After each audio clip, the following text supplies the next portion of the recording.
आखिरी मौका मिल चुका है तुम्हें, क्योंकि अगर तुम्हारे 11th-12th के एग्जाम्स बिल्कुल पास आ चुके हैं, एकदम पास, और तुम ये सोच रहे हो कि भैया अब मैं क्या करूं ऐसा कि नेक्स्ट डे जब मेरा एग्जाम है मैं कॉन्फिडेंटली जा करके बैठूं, मैं इस तरह से ना जा करके बैठूं कि यार मुझे कुछ आता नहीं है, मैंने साल भर भी नहीं पढ़ा, लास्ट टाइम पर भी नहीं पढ़ पाया। मैं समझ सकता हूँ यार कि लास्ट टाइम पर तुम्हें पढ़ने की नौबत आ चुकी है। हर बच्चा ऐसा नहीं है कि वो जानबूझ के नहीं पढ़ रहा है पूरे साल, किसी की कुछ प्रॉब्लम आ चुकी होगी, कोई पर्सनल प्रॉब्लम, कोई एकेडमिक प्रॉब्लम, या कोई XYZ कोई भी प्रॉब्लम हो। मैंने तुम्हारे लिए एक ऐसा सॉल्यूशन ढूंढ निकाला है क्लास 11-12 जिसके बाद तुम कॉन्फिडेंटली एग्जाम हॉल में जाकर के बैठ सकते हो। बस तुम्हें ये वीडियो एंड तक देखनी होगी, क्योंकि एंड में तुम्हें एक ऐसा सरप्राइज दूंगा ना, जिसके बाद you will say thank you so so so much.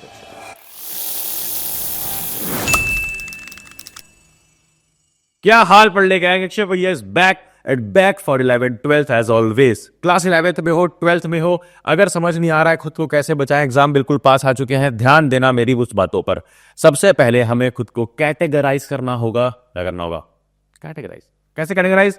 कि भैया सिलेबस कितना हुआ है हमारा। सिलेबस जिनका 30-40% सिर्फ हुआ है वो मुझे कमेंट में बता दो, जिनका 40-60% हुआ है वो बता दो, जिनका 60-75 वो 75-90 वाले बता दो, और खैर 100% सिलेबस जिसका हो गया है उसको तो सिर्फ सैंपल पेपर्स करने की जरूरत है और कहीं भटकने की जरूरत नहीं है। अब बाकी पूरी कैटेगरी को क्या करना है ध्यान से देखते जाना। 11th-12th दोनों के लिए काफी मैंने डेडिकेटेड वीडियोस भी इस चैनल पे बनाए हैं। मैंने तुम्हें प्रॉपर 12th वालों समझाया हर एक सब्जेक्ट में कौन से टॉपिक्स इंपॉर्टेंट है, क्या करना है, वो सारे वीडियोस के लिंक डिस्क्रिप्शन में मिल जाएगी। आज बात थोड़ी सीरियस हो चुकी है, क्योंकि अब टाइम नहीं है समझाने का कि टॉपिक क्या इंपॉर्टेंट है, अब टाइम है ये बताने का कि पेपर बनता कैसे है। पेपर पे हम जाते हैं ना, जब हमारी पहले प्लानिंग क्या होती है। इमेजिन करो जो तुम्हारा नया नया एडमिशन हुआ था, जब तुमने उसको देखा था एनसीईआरटी को जब देखा था यार, तो क्या सोचा था कि सबसे पहले मैं रिवीजन करूं एनसीईआरटी से।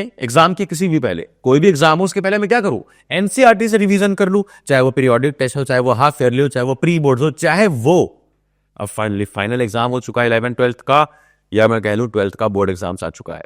क्या अप्रोच थी तुम्हारी एनसीईआरटी को देख करके कि मैं एनसीईआरटी से रिवीजन करूंगा भैया, उसके बाद नोट्स बनाऊं अपने, उससे रिवाइज करूं, सैंपल पर सॉल्व करूं और तब जाकर के पेपर दूं।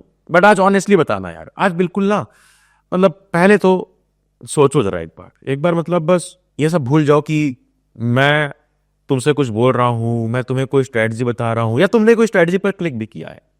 तुम 1 मिनट के लिए पॉज करना और एक बार सोचना कि तुमने क्या जो जो चीजें सोची थी उस तरह से तुमने कितनी चीज कर पाए। या हो सकता है 100 में से 50% की हो, 30% की हो, कई लोगों ने 80% तक वो किया जो तुमने सोचा था सेशन के स्टार्ट में। कितना परसेंट तुम अपनी स्ट्रेटजी फॉलो कर पाए, कमेंट में बताना, और क्यों नहीं कर पाए यह भी बताना, क्योंकि इससे तुम एक दूसरे की प्रॉब्लम सॉल्व करते हो कि क्यों हम स्टक हो जाते हैं अपनी जर्नी में। प्लीज बताना। अब आगे बढ़ते हैं इस सॉल्यूशन की तरफ, क्योंकि भैया आपने बता दिया पेपर, और सबसे बड़ी गलती क्या है इस टाइम पर, आखिरी के टाइम पर, कि कोई एक टॉपर होता है क्लासरूम में, कोचिंग में, किसी तुम्हारे स्नैपचैट के ग्रुप पे, इंस्टाग्राम के ग्रुप पे, आजकल तो रेडिट वाले भी काफी चल रहे हैं। अब एक जगह कोई टॉपर कुछ बता रहा होता है, उसको फॉलो करेगा एक बंदा फॉलो करेगा, फिर वो दूसरे को बताएगा, अब ये दूसरा वाला तीसरे को तो बताएगा ही बताएगा, साथ में यही दूसरा वाला चौथे को भी बताएगा, तो चौथा वाला पांचवें को बताएगा। अब मुझे बताना, जितने भी हाईली सक्सेसफुल लोग हैं, ना सिर्फ एकेडमिकली बल्कि नॉन एकेडमिकली भी, are they just copying others? I guess no, बिल्कुल भी नहीं। कोई भी किसी का भी रोड मैप कॉपी कर करके सक्सेसफुल नहीं हो सकता है। मैं तुम्हें बता रहा हूं इसलिए क्योंकि इसी के जस्ट पहले मैंने बोला था कि अपनी जर्नी कमेंट करना, कि जो तुमने सोचा था कितना परसेंट वो मैच हो रहा है, जो तुमने सेशन के स्टार्ट में सोचा था और जो तुम अभी कर चुके हो कितना मैच हो रहा है। जो पढ़ने का सोचा था क्या वो पढ़ पाए? नहीं। तो कैसे तुम बता सकते हो कि तुम्हारा टॉपर जो बोल रहा है तुम उसकी स्ट्रेटजी फॉलो कर लो? क्योंकि टॉपर्स जो होते हैं वो जितना सोचते हैं ना, वो उससे 1.5x ज्यादा ही कर लेते हैं, कुछ ज्यादा ही पेपर सॉल्व कर लेते हैं, ज्यादा ही क्वेश्चंस लगा लेते हैं। बट अगर तुम्हारी जर्नी डिफरेंट है तो तुम्हारा पूरा प्लान डिफरेंट होना चाहिए। कैसे भैया? मुझे प्लान कुछ मत बताओ यार, मुझे बस ये बताओ कि मुझे कैसे एंड के टाइम पे खुद को बचाना है, और वही बताने आया हूं। तुम्हारे पास एनसीईआरटी पढ़ने का टाइम नहीं है, नहीं है, नहीं है, नहीं है, नहीं है। बोलो तो मैं इसे हिंदी में तुम्हारे लिए लिख दूं। मतलब इस बात को टैटू करवा लो कि एनसीईआरटी पढ़ने का टाइम नहीं है। तुम्हें सिर्फ 3 चीजें करनी है, और अगर जो 3 चीजें बता रहा हूं वो कर ली, तो आई कैन बेट तुम्हारे क्लास 11-12 में एटलीस्ट मिनिमम से मिनिमम 90% आ रहे हैं। क्योंकि मैं कोई फर्स्ट टाइम नहीं बता रहा हूं, लास्ट 3-4 साल से जितने लोगों को बताई हैं चीजें, जो जो चीजें बोली फॉलो कर देखो, अगर उन्होंने की है तो they have got desired results. कैसे? ध्यान से सुनना। सबसे पहले क्विक रिवीजन करना है, उसके बाद क्वेश्चन सॉल्व करने हैं क्विकली। कोई भी चैप्टर, मान लो चैप्टर नंबर 1 किसी भी सब्जेक्ट का रिवाइज किया, क्लास 11 का चाहे 12th का, उसके क्वेश्चंस करने हैं सबसे पहले उसी चैप्टर नंबर 1 के। अब इस तरह की स्ट्रेटजी करके जब चैप्टर 1, 2, 3, 4 इस तरह से किया, 1, 2, 3, 4, यहां भी उसके क्वेश्चंस करें 1, 2, 3, 4, फिर उसके बाद एक सैंपल पेपर लगाएंगे, और वहां पर उस सैंपल पेपर में ये नहीं कि पूरा सॉल्व करके 3 घंटे वेस्ट करेंगे, टाइम नहीं है हमारे पास। हम वहां पर जो 4 चैप्टर, या कह लो किसी ने 8 पढ़ लिए एक गो में, उस 8 चैप्टर के ही क्वेश्चंस पर फोकस करेंगे और देखेंगे कैसे क्वेश्चंस है। कहां से करेंगे अभी बताऊंगा, ठीक है? कहां से करेंगे बताऊंगा। अब इसको तुम कितने भी गो में कर सकते हो, यानी अगर तुम्हारे कह लो कि तुम्हारे 14-15 चैप्टर है एक सब्जेक्ट में, 11th के किस सब्जेक्ट में या 12th के किस सब्जेक्ट में, अब तुम एक बार में इस तरह से 7 चैप्टर्स तक कर लो, डॉट डॉट डॉट 7 तक, और इधर 7 तक। फिर तुमने सैंपल पेपर लगाया और उसमें सिर्फ इन 7 चैप्टर्स पर फोकस किया, ठीक है? फिर उसके बाद 8 से 14 लगाया क्वेश्चंस, और फिर सैंपल पेपर। अब ये क्वेश्चंस कहां से लगाना है? ये क्वेश्चंस तुम्हें किसी बुक से नहीं लगाना है, टाइम नहीं है बुक पढ़ने का।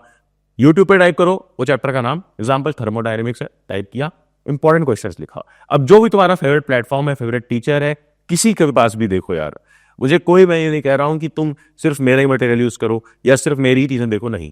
जहां से भी तुम्हें आखिरी के टाइम पे हेल्प मिल रही है ना, जस्ट टेक इट, प्लीज उनका यूज करो। देखो उसको 2x पे, और उसके बाद सैंपल पेपर पे कूद जाओ। बट भैया आखिरी सॉल्यूशन क्या है? क्योंकि हमारे पास ना ही सैंपल पेपर है, ना ही कोई रिसोर्स है, हम 11th में हैं, 12th में हैं, कोई क्विक रिवीजन मेथड भी नहीं है। तो अगर 12th वालों का तुम्हें बताऊं, तो मैंने तुम्हें दिए थे कुछ नोट्स। ये नोट्स प्रॉपर कंसाइज नोट्स हैं, चाहे तुम बात करो फिजिक्स के नोट्स की, इसमें सब कुछ है। यहां तक कि इंग्लिश में तुम्हें समझा रखा है एक एक प्रोसेस, एक एक स्टेप, किसी क्वेश्चन तक का। उसी तरह केमिस्ट्री में किया है, सब कुछ केमिस्ट्री के सारे चैप्टर्स कवर्ड हैं, प्रॉपर डिजिटल नोट्स हैं, खुद बैक करके बनाए हैं, प्रॉपर टीचर से इसको रिव्यू कराया है, कोई मिस्टेक नहीं मिलेगी। उसी तरीके से मैथ्स भी है, एंड सिमिलरली बायोलॉजी भी है। अब बोल रहे होंगे सब लोग कि भैया जो आपने बताया, ये जो आपने बोला कि क्विक रिवीजन करना है, क्या ये उन नोट से करना है? बिल्कुल। फिर उसके बाद क्वेश्चंस करने हैं, मैंने बताया किसी भी प्लेटफॉर्म से। सैंपल पेपर्स कहां से करने हैं? सैंपल पेपर्स तुम्हें पढ़लक्ष्य ऐप पर ही मिल जाएंगे। बट भैया ये तो 12th का बता दिया, 11 का क्या करना है? देखो क्लास 11 के लिए हमने दिए हैं 199 पेजेस की ई बुक। इन ई बुक में स्पेशल क्या है, नोट्स से अलग क्या है कि 11th वाले पूरे साल परेशान रहते हैं, मुझे पता है, बट अब बचाने आ गया हूं। तुम्हें सिंपली क्या करना है, तुम्हें ई बुक्स को देखो, इसमें सिर्फ 199 पेजेस में पूरी फिजिक्स खत्म है, सिर्फ 199 पेजेस में पूरी केमिस्ट्री एक अलग ई बुक में खत्म है। एंड उसी तरह से सिर्फ 199 पेजेस में मैथ्स की भी एक ई बुक है, और 199 पेजेस की बायोलॉजी की भी एक ई बुक है। अब तुम पीसीएम वाले हो, पीसीबी वाले हो, उसके हिसाब से तुम ये बंडल खरीद सकते हो। कहां मिलेगा? पढ़लक्ष्य.com पे या पढ़लक्ष्य ऐप पे, और उसी एप्लीकेशन पर कई सारे फ्री सैंपल पेपर्स यानी एसक्यूपीज विद सॉल्यूशंस मिल जाएंगे, क्विज मिल जाएंगे, और भी काफी अमेजिंग चीजें देखने मिलेगी।